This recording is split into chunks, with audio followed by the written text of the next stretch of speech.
लाहौर में इस वक्त शदीद बारिश हो रही है। मैं आई हुई थी मॉडल टाउन अपनी बहन की तरफ और मैं यहाँ पर आकर फंस गई हूँ।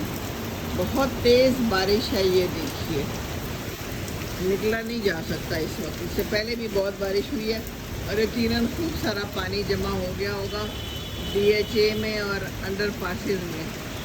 ये ताज़ा तरीन सूरत हाल आपको दिखा रही हूँ। हैं जी, हाँ जी।